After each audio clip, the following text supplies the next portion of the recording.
깊은 밤, 수상한 사내가 저택에 침입했다. 그런데 어째서인지 집안의 여성은 이미 알고서 준비 중인데, 앞의 장면들은 드라마 보쌈 운명을 훔치다의 겉들로 생계형 보쌈꾼인 주인공이 실수로 옹주를 보쌈하면서 이야기가 시작된다. 그렇다면 보쌈이 대체 무엇이길래 주인공은 옹주를 납치하게 된 것일까?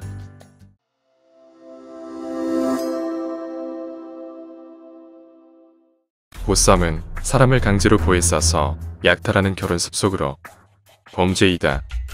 그렇다면 주인공이 범죄인 보쌈으로 생계를 유지하는 것에 대해 의문을 가질 수밖에 없는데, 드라마 측은 이렇게 설명하고 있다. 여자는 한 번 시집가면 종신불개해야 하며 개가녀의 자식은 벼슬을 시키지 않는다. 과부에게 정조를 지키려고 강요하며 재혼까지 막았던 말도 안 되는 이 법의 굴레에서 과부들이 벗어날 수 있었던 유일한 탈출구가 바로 보쌈이었으니, 제-어부제가 금지법으로 인해 보쌈이 생겨났고, 그것이 사회풍속이 되었다는 인식을 바탕으로 드라마를 제작한 것이다. 그리고 이러한 인식을 바탕으로 보쌈을 바라보는 경우가 생각보다 적지 않다. 그런데 정말로 조선시대 사람들은 범죄인 보쌈을 풍습으로 받아들였을까? 사실 여러 기록들을 살펴보면 우리가 아는 보쌈의 형태는 상당히 늦게 나타난다. 조선 전기의 야담집에는 남성이 과부나 부녀자를 유혹하거나 오히려 여성이 남성을 속여서 재혼하는 사례뿐, 정작 보쌈의 이야기는 확인되지 않는다. 조선 후기의 야담집에는 우리가 알고 있는 보쌈의 사례가 등장하지만 과부를 다른 남성으로 대체하는 풍자 수준에 그치고 있다. 이외에도 지역별로 구비전승된 경우가 많은데, 앞에 두 야담집에서 등장한 이야기가 조금씩 변형된 사례에 불과하다. 그렇다면 실록과 공문서에서는 어떨까? 보쌈의 첫 사례라고 거론되는 것은 명종대인데, 자세히 살펴보면 강제재혼의 사례이지 과부 약탈 사례로 분류하기는 어려운 이야기다. 성종대의 과부를 침탈한 기사가 있지만 동시대적인 성범죄와 다른 형태인지 확실하지 않다. 오히려 구체적인 과부 약탈 범죄가 유형화되는 사건은 18세기 후반에 가서야 나타날 정도로 희소하다. 그렇기 때문에 순조대의 과부 약탈을 두고 마땅한 율이 없어 새로이 건의했던 것이다.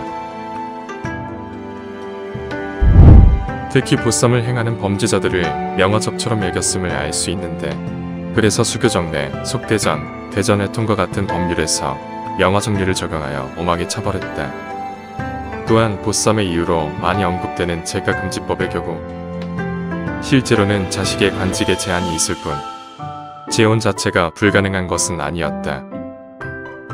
관직 이전의 생계가 우선이다.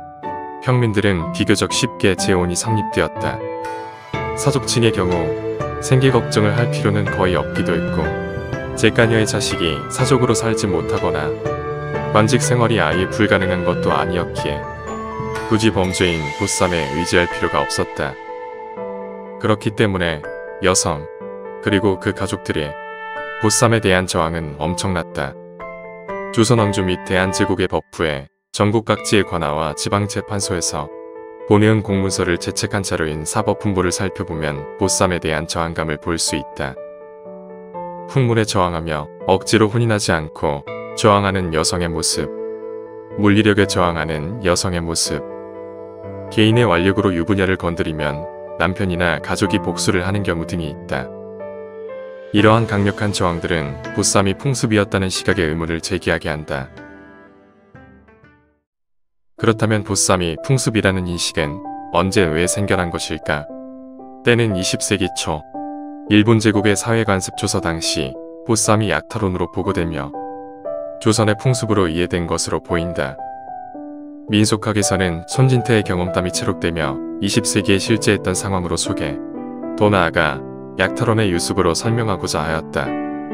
이후 문학과 콘텐츠에서 유구한 전통으로 그려지며 제가가 금지된 상황에서 만들어진 유별난 혼인 풍습으로 간주된 것이다. 그러나 제가 금지의 경우에는 앞서 살펴본 대로 다소 과장이 심한 편인데, 이는 구한말의 개가 허용 조치와 식민지식의 근대적인 이혼제도가 도입되면서 과도하게 전통시대에는 이혼이 불가능하고 개가가 불가능했다는 선입견이 적용된 것이다.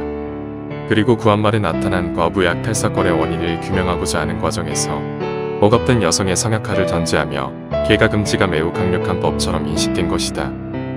그러나 앞서 살펴보았듯이 제가 금지가 모든 이들에게 적용된 것은 아니며 적어도 범죄인 보쌈에 기댈 만큼 여성들이 억압된 삶을 살지는 않았음을 기록들이 보여준다. 이렇듯 보쌈에 대한 현대인의 인식은 전통사회에 대한 오해와 편견으로 이루어져 있다.